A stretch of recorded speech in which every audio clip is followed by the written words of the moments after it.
Hello అండి, I'm doctor Kamala, post graduation in orthodontics.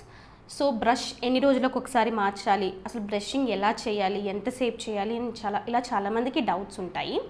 So brush first thing ఏంటంటే brush అండి, మనం ఎట్లాంటి బ్రష్ యూస్ చేస్తున్నాం అన్నది ఇంపార్టెంట్. బ్రాండెడ్ బ్రషెస్ ఎప్పుడు కూడా యూస్ చేయాలి. అండ్ దాంట్లో కూడా మనకి ఈ బ్రిజిల్స్, వీటిని బ్రిజిల్స్ అంటామన్నమాట.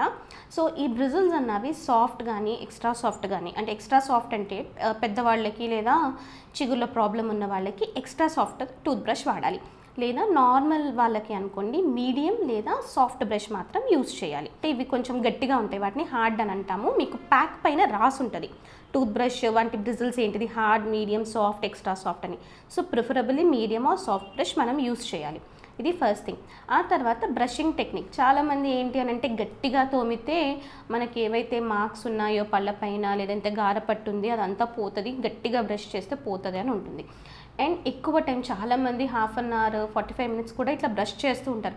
ఎక్కువసేపు గట్టిగా బ్రష్ చేస్తే మన టీత్ మొత్తము కూడా వైట్ అవుతాయి అని చెప్పి చాలామందికి థాట్ ఉంటుంది. కానీ అది ఫ్యాక్ట్ కాదు, అది ఒక మిత్ అనమాట. ఎందుకు అని అంటే నార్మల్గా మనకి technique of brushing is important. So technique of brushing ఏంటి అని అంటే నార్మల్గా మన బ్రష్ తీసుకొని ఇవి మన టీత్ అని అజమ్ చేసుకుంటే మనము ఎప్పుడు బ్రష్ చేయాల్సింది పైకి కిందకి, ఇట్లా పైకి కిందకి బ్రష్ చేయాలి, లేదా ఇట్లా రోలింగ్ ఇలా చేయాలి. అండ్ దెన్ ఆ తర్వాత ఈ పైన టీత్కి వచ్చిన తర్వాత లోపల సైడ్ కూడా మనం బ్రష్ చేసుకోవాలి. ఇలా పెట్టుకొని ఇలా బ్రష్ చేయాలి. ఓకే. ఆ తర్వాత కొంతమంది ఏంటి ఈ పైన చెయ్యరు, అందువల్లనే మనకి క్యావిటీస్ కూడా వస్తూ ఉంటాయి. సో పైన ఏంటి అని అంటే మనము ఇలా బ్రష్ చేసుకోవాలి, లోపల నుండి ఇలా బ్రష్ చేసుకోవాలి, పైకి కిందకి, అండ్ దెన్ రోల్స్ ఇలా మనం బ్రష్ చేసుకోవాలి. అంతేగాని హాఫ్ అన్ అవర్ 45 minutes చేస్తే మన టీత్ నీట్ అయిపోతాయి లేదా పళ్ళు తెల్లగా అయిపోతాయి అన్నది ఉండదు. 2 minutes బ్రష్ చేయండి, ప్రాపర్ టెక్నిక్తో బ్రష్ చేయండి, సరిపోతుంది.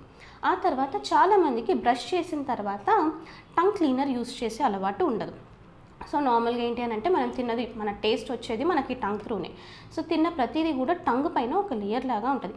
సో మనం టంగ్ క్లీన్ చేయకపోతే టంగ్ పైన ఉన్న కోటింగ్స్ వల్ల, టంగ్ పైన ఫామ్ అయినటువంటి బ్యాక్టీరియల్ లేయర్ వల్ల మనకి బ్యాడ్ బ్రెత్ అన్నది వస్తూ ఉంటుంది. సో కంపల్సరీగా మౌత్ బ్రష్ తోటి మనం ఎలా అయితే టీత్ క్లీన్ చేస్తున్నామో అలానే టంగ్ క్లీనర్ తోటి టంగ్ క్లీన్ చేయడం కూడా చాలా ఇంపార్టెంట్. ఆ తర్వాత ఇంకొంతమంది మౌత్ వాష్ కూడా యూస్ చేస్తూ ఉంటారు. So that is okay. ఇట్లా మనకి నోట్లో నుండి బ్యాడ్ బ్రెత్ వస్తుంది అలా అనుకోండి. కొన్ని మౌత్ వాషెస్ వల్ల ఏంటంటే టీత్ స్టెయిన్ అయిపోతాయి, టీత్ కలర్ మారుతాయి. సో ప్రొలాంగ్డ్ యూస్ చేయకుండా మనం ఇంట్లోనే నార్మల్గా గార్గిల్ చేసుకోండి, ప్లెయిన్ వాటర్ తోటి గార్గిల్ చేసుకోండి, సరిపోతుంది. టూత్ బ్రష్ 3 monthsకి ఒకసారి కంపల్సరీగా చేంజ్ చేయాలి.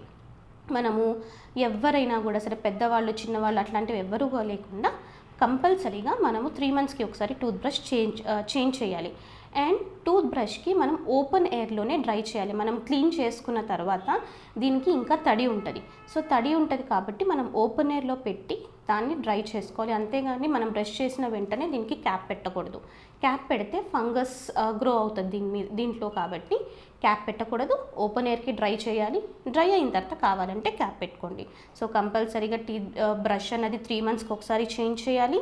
And then soft tooth brush కానీ మీడియం టూత్ బ్రష్ కానీ వాడాలి. And then tongue cleaner use చేయాలి. రెగ్యులర్గా మౌత్ వాష్ చేసుకోవాలి.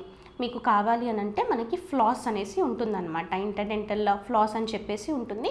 అది ఒక దారంలాగా ఉంటుంది లేదా ఇంత చిన్న బ్రష్ లాగా ఉంటుంది. అది యూస్ చేసి టీత్ మధ్యలో మీరు క్లీన్ చేసుకోవచ్చు.